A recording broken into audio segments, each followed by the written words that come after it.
6/9/2024 కుంపటి కృష్ణప్రసాద్ గారు హైదరాబాదులోని ఎన్ఎఫ్సి కంపెనీలో ఉద్యోగస్తుడిగా ఉంటూ ఎంఆర్పిఎస్ ఏర్పడిన తర్వాత ఎంఈఎస్ వ్యవస్థాపక అధ్యక్షుడిగా జాతీయ అధ్యక్షుడిగా పనిచేసిన వ్యక్తి. అంతేకాదు సామాజిక కార్యక్రమంలో తన వంతు కర్తవ్యంగా ఇప్పటికీ నిన్న చచ్చిపోయే వరకు కూడా పనిచేసిన కార్యకర్త, ఓ సామాజిక కార్యకర్త. తను రిటైర్మెంట్ అయిన తర్వాత కూడా బీఎస్పీలో బాధ్యతలు తీసుకొని సమాజానికి కొంత సేవ చేశాడు. ఈ విధంగా ఆయన చేసిన సేవలను ఎన్నో విధంగా కొనియాడవచ్చు.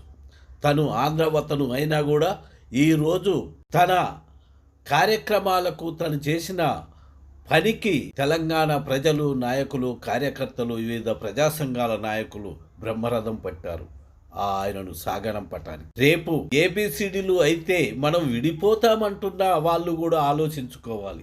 విడిపోవటం, కలిసి ఉండటం అనేది ఆయా వ్యక్తుల యొక్క చర్యలపైన, మానసిక భావజాలం పైన ఆధారపడి ఉంటుంది తప్ప మనుషులు అన్నాక ఎప్పుడు విడిపోవటం ఉండదు. విడిపోవటం అంటే ఏమిటి? సొంత అన్నదమ్ములే ఆస్తి పంచకాలు పంచుకొని 2 ఇండ్లు కట్టుకుంటారు, అంత మాత్రాన విడిపోయినట్ట?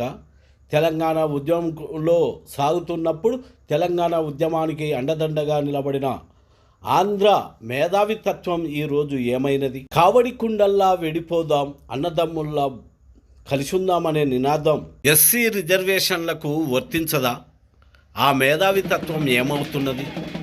రోజు రోజుకు కుంచుకుపోతున్నదా అనిపిస్తున్నది. ఎంఆర్పిఎస్ ఆవిర్భావం అప్పుడు సామాజిక న్యాయం అంటూ సపోర్టు చేసిన వివిధ ప్రజా సంఘాలు, ప్రజాస్వామికవాదులు, మేధావులు, రాజకీయ పార్టీలు చేసిన సపోర్టు ఈ రోజు కూడా అందించగలిగితే ఈ సమస్యకు పరిష్కరించబడుతుంది. మనం పంచుకుందాం, ఉమ్మడి హక్కులను ఏకమై కొట్లాడి సాధించుకుందాం అంటున్నది.